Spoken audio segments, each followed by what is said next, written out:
Hey everyone, it's low carb and keto nutrition specialist Amy Berger bringing you keto without the crazy. Although, today we have to talk about some other people's crazy. Going to have to keep myself in check for this one because it's going to be very ranty, and I would really prefer not to have to mark the explicit button for this video, so Amy's going to have to watch the language here. So much to say, and I don't have notes. I am very active on Twitter. It is my main social media platform. For anyone who's on Twitter and you don't follow me yet, my handle is shocker at Tuit Nutrition, Tuit Nutrition. That is my main social media. And I posted a tweet a couple days ago. It was a picture of something that I use in my diet and my cooking that I love. I think it's absolutely delicious. And I just wanted to share it with people. And whoo, mama, the I want to say backlash that I received. It wasn't really backlash. I have to be clear here. Compared to the attacks and the craziness and the zealotry and the food purity wackadoodleness that I see go on elsewhere and that other people get attacked with, compared to that, this was nothing. It was really just people expressing their opinions. But have you ever heard the expression, opinions are like buttholes? Everyone has one, and most of them stink. Feel free to replace the word butthole with the A word that I won't say because I don't want to hit the explicit button. Everybody's got one. So, where do I start? I've done a couple of other videos. It's been a long time though, but I'll link to some of them below in the notes. I've done videos about how I feel about the keto police. The keto police, the zealots, the purists. I, I'm not a fan. Let's put it that way. I'm not a fan of the morality and the high horsing and the judging and the shaming when everybody who's eating a low carb or keto diet is just trying to do their best. We're just trying to lose weight. We're just trying to lower our blood sugar. We're just trying to lower our blood pressure. We're just trying to get rid of the migraines. We're just trying to get rid of the brain fog. We're trying to reverse the fatty liver. Whatever the thing is, we are all just doing this to accomplish some goal. And we don't need the morality police and the keto police coming in and raining on our parade. Have you ever heard the phrase, don't yuck somebody's yum? Not a big fan of that phrase either, but don't yuck somebody's yum. Somebody posts something, somebody says something about something they enjoy or that helps them, and you don't like it, and it wouldn't work for you. Guess what? You don't have to tell them. Silence is an underrated virtue. Not every single thought and every single opinion that pops into your noggin has to or should be expressed publicly. Sometimes, if you disagree with something, if you find something distasteful, guess what? You can leave it to yourself. You don't have to tell that person. Why don't you just let that person enjoy their diet soda? Let that person enjoy the pack of Splenda in their coffee. But I will show you the exact example that spurred this, but I don't know if this is something that has happened since the dawn of language in the human species, in the Homo sapiens family, or is it newer to social media? Or, well, we know it's not, right? Back in the day of, when newspapers were the only game in town, they would have like multiple pages of letters to the editor. Now there's like one. But so people would like to express an opinion, but I think with social media, it's so much easier to express those opinions. And because we're not mostly looking each other in the eye, looking each other in the face, it's easier to be obnoxious. It's easier to be a rank jerk. It's easy to say something, to just spout something off your fingertips that you would never say to somebody's face. And if you would say it to their face, well, shame on you. Anyway, I don't really mean you. I mean the general public. My viewers are better than this, I know. Let me show you the horrendous, terrible thing that nobody should ever eat, and God help you if you're not making your own homemade version. You ready for this? I hope you're sitting down because you're going to be horrified. And yes, that's sarcasm. It is ginger garlic paste in a jar. And I will read you the ingredients in a minute, but the main reason that I posted this is because it's delicious. It's zero fat and it's very low in carbs. So it's an excellent condiment for a low carb or keto diet, right? It's 3 grams of carbs for 2 tablespoons, which let me see if they have the milliliters on that. It's 30 grams, whatever that, I think that's the same as about 30 milliliters if you measure it that way. 3 grams of carbs, which is kind of a lot if you have to keep your total carb intake ultra low, 3 grams, but 2 tablespoons of this stuff goes very far. And it's zero fat, which, well, keto, we can have fat, no problem. But for me personally, a lot of my excess fat comes from condiments, salad dressings, mayonnaise, other oil-based condiments and dressings and sauces and all that. And excess fat is a problem for me and for a lot of other people on keto. Just because you're on a very, very low carb diet does not mean fat is unlimited. That's a whole separate issue. If you want to know why that's a problem, check out my book, The Stall Slayer, stallslayer.com. There's a link below. But so anyway, when I was saying, oh, it's perfect for keto because it's zero fat and very low carb, it doesn't have to be zero fat, but it helps. So so for those of us that have a problem with overdoing the added fats, finding things like this, ginger garlic paste, that add a ton of flavor without adding, with adding minimal carbohydrate and or minimal fat, it's a really good way to spice up your food. So they also make a paste that's just garlic. They make just ginger. Wasabi is the same thing. Capers, sugar-free relish, mustard, hot sauce. Again, things that add a lot of flavor with virtually zero carb and little fat.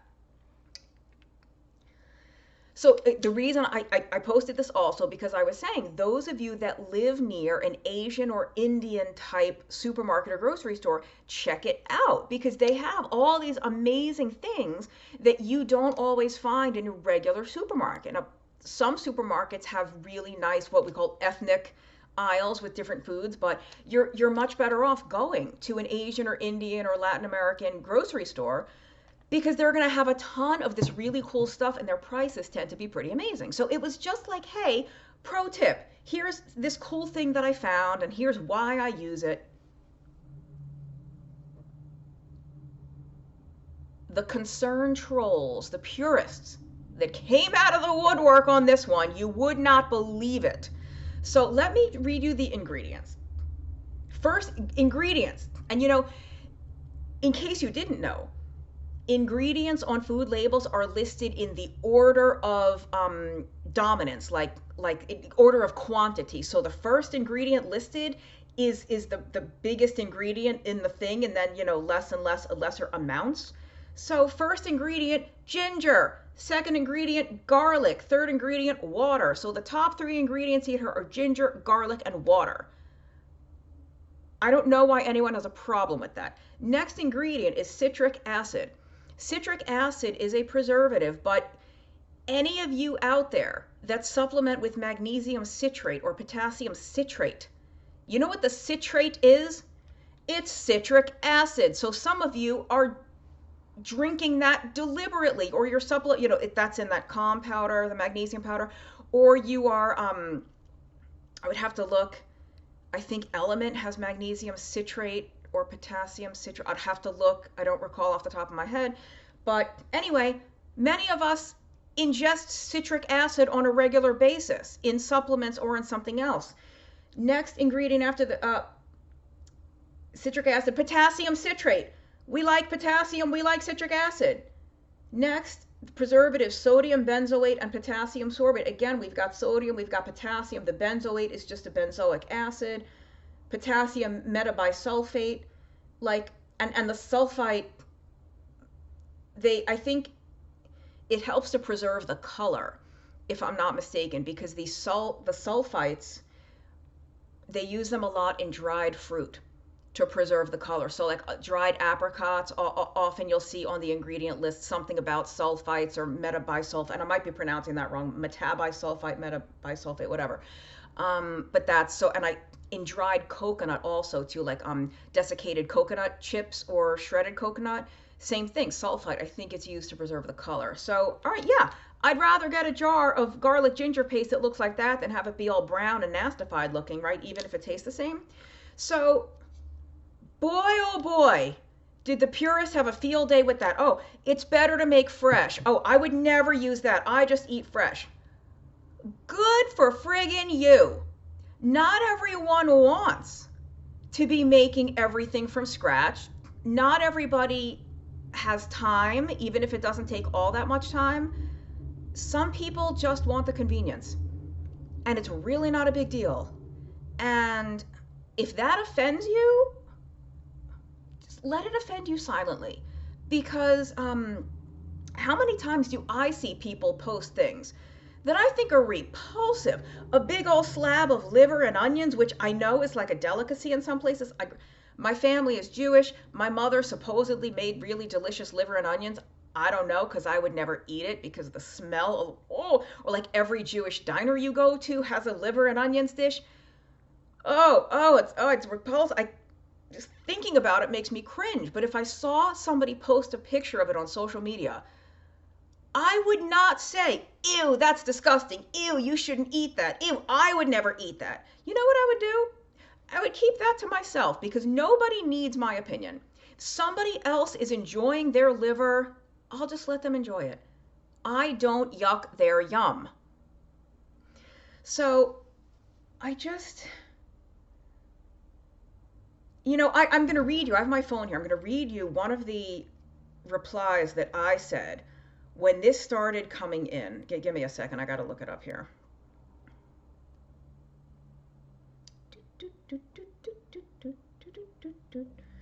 One sec. Go into the Twitters.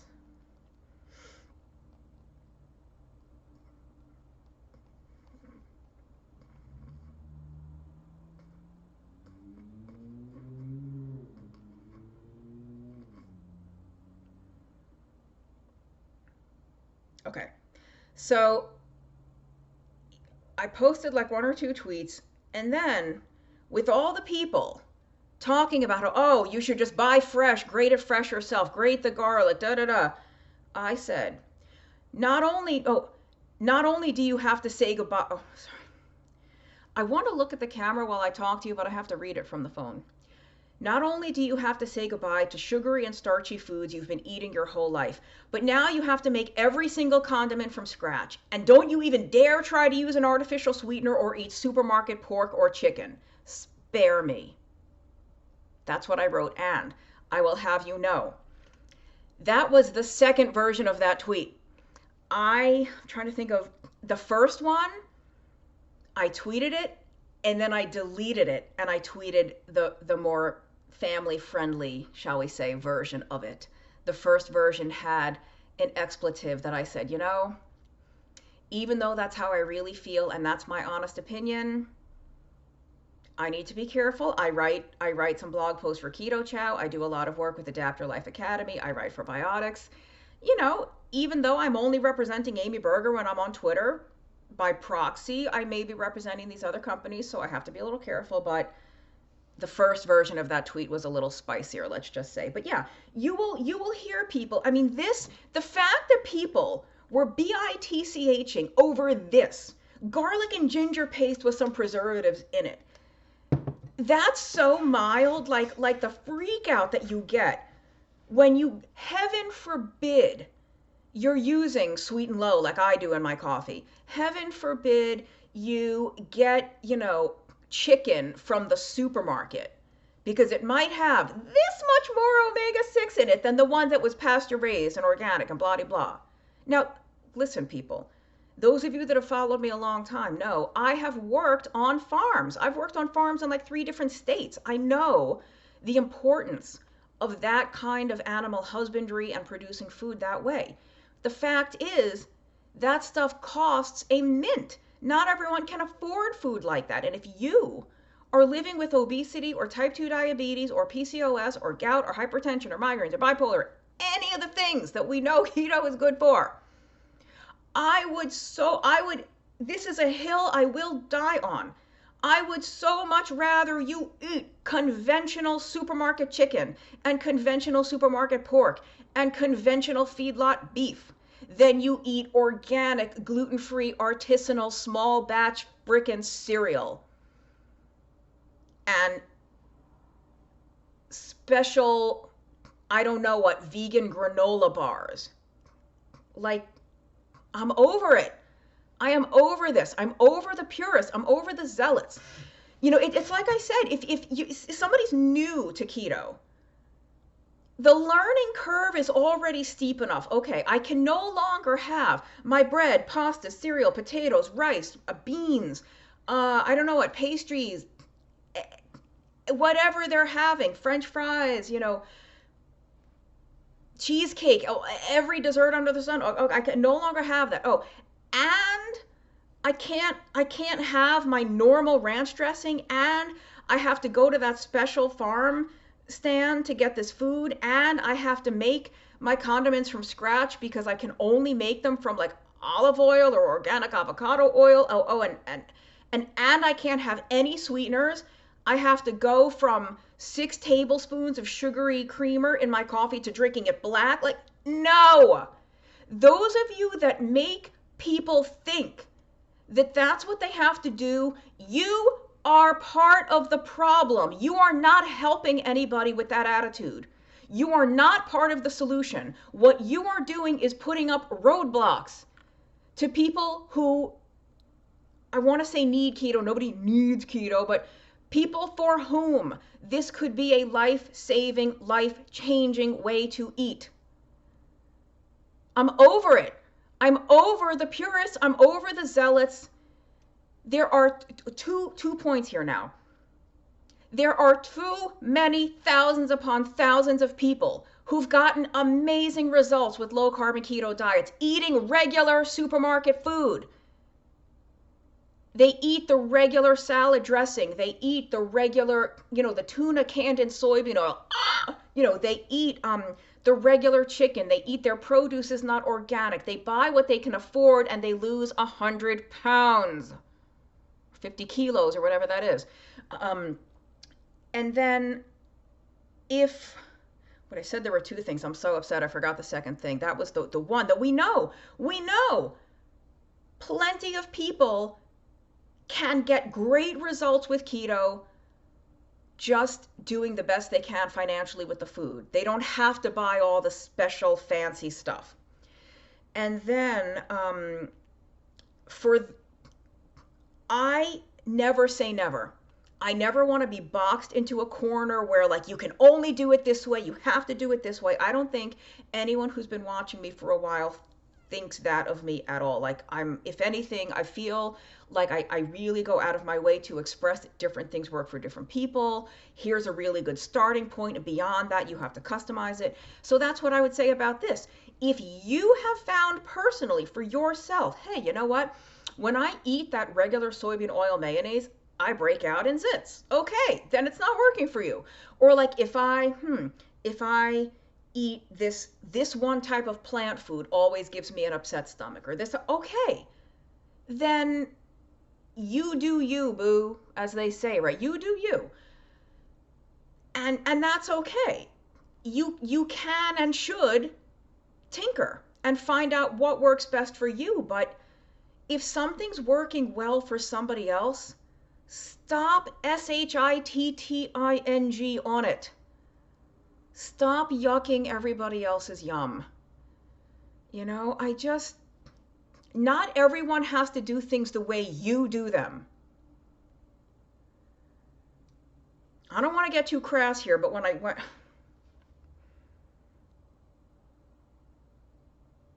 so tempted to say something and I don't know if I should. I'll not. Let's skip that. Maybe join Patreon and you get the, you know, R-rated versions of some of these videos, or some of what I would say that I don't quite say publicly.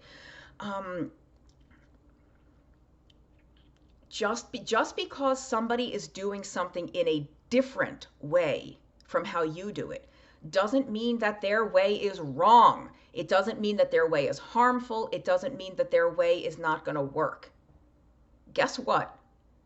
People are allowed to do things differently from you. And thank goodness. I've maybe never said this on YouTube, but I say this to like my friends all the time. Thank God everybody's different, because if we were all the same, if everyone was Amy Berger, God help us, there would be no bridges, there would be no tunnels, nobody would travel anywhere, because I would not want to be the one responsible for signing off and saying, yes, this building is not going to collapse. This bridge is not going to crumble. I'm not a civil engineer, right? Or like nobody, I don't know, there would be no, I don't even know what. There would be no saxophones. Like my saxophone is in the case back there, like, because I don't know how to design saxophones, but thank God somebody else does. So thank God we're not all the same. Thank goodness we do things differently. We have different skills, different preferences. You know, there's colors that I see in the store, shirts and pants in different colors. Oh my God, who would ever wear that? Guess what? Nobody's forcing me to buy it. Just because there's a pastel yellow pair of pants doesn't mean I have to buy it. It's there because somebody else really likes pastel yellow pants, and good for them. So, you know, if there's a food that somebody's eating that you don't like, none of your business. And maybe, you know, maybe you think it is your business because they posted it publicly. And for sure, anyone who posts anything on a public forum like that, you are opening yourself up to criticism. I fully admit that. Hello, like, I want to say, what did I expect? I didn't expect the Zealots and the Purists to get all bent out of shape about some garlic and ginger in a jar. I didn't expect that. But anyway, they have every right to say what they want to say. But just because you can say something doesn't mean you should, and it doesn't mean you need to. If it's burning a hole in your soul to keep something in, like somebody's eating something that you don't approve of, if it's making you jumpy and making you anxious and having agita to not criticize somebody for what they're eating, I think the bigger problem is with you. The problem is not with what that person is eating or not eating. The problem is why you think you're the food police, or why you think it's your responsibility to tell them that you don't like what they're doing. I am so over this in the keto world. I am absolutely over it. Okay. Oh, thank you for letting me get that out. I feel like I haven't done a good rant like this in a while. I do have a playlist that's all rants. I will link to that. So at the end of my videos, there's a subscribe section, and then they usually post where you can click for a specific video or a playlist. I will post the rant playlist. Back in my blogging days, I think I was famous, or rather infamous, for my rants. But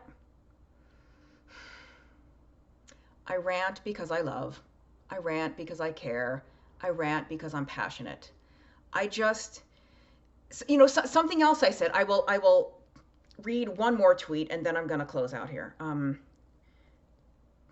One of the things I said, because I was like so surprised by this, I said, I think the way that I try to teach keto is the difference between someone who actually works with other human beings who are trying to make these changes compared to someone who posts on Twitter but never actually has to give someone realistic guidance. Yeah, it's all well and good for you to sit in your armchair and literally twiddle your thumbs and post something on Twitter when you do not have a fiduciary responsibility to a client or to a person to give them the best advice, to give them advice that they can put into practice. It doesn't matter if even if it is better, however you would even define that, to grate your own fresh ginger and mince your own fresh garlic. If somebody's not gonna do that, then what's the point of even telling them that? You know, what's the, like, just do the best you can. Get this in a jar. Hey, this looks pretty good to me. I would get this if I were you, you know? What, you know, it's easy for people to sit there and just spout whatever they want to spout when they're not expecting like someone to actually try to do this. I have to meet people where they are. I have to help people actually put this into practice in their life. Some people do have the budget for all farm-raised food and all the best stuff. Some people don't, and you don't have to. You know, I I'm just a realist. I'm a realist, but it's not defeat. It's not, oh, not everyone can afford it. And you don't have to. That's the thing here. It's not like do the best you can. Yeah, do the best you can, but if the best you can do is supermarket chicken, that's not a problem. Like there's nothing wrong with that. I'm just so over it because I just know, you know, how many people out there could seriously, radically benefit from this way of eating, and they're not even going to try it because their sister or their brother-in-law or their mom or their son or their coworker, somebody has a stick so far up you know where that they make it sound like you have to be a millionaire and you have to be a 5-star chef to even attempt this. 3 words. I'm over it. Please do not be one of those people. Please be a connector, be an elevator, be someone who elevates other people, not a physical elevator. Like, be someone that lifts other people up with this. Be someone that helps bring somebody along rather than shutting them out. Be somebody who lowers the barrier to entry, who brings more people into this rather than putting up walls.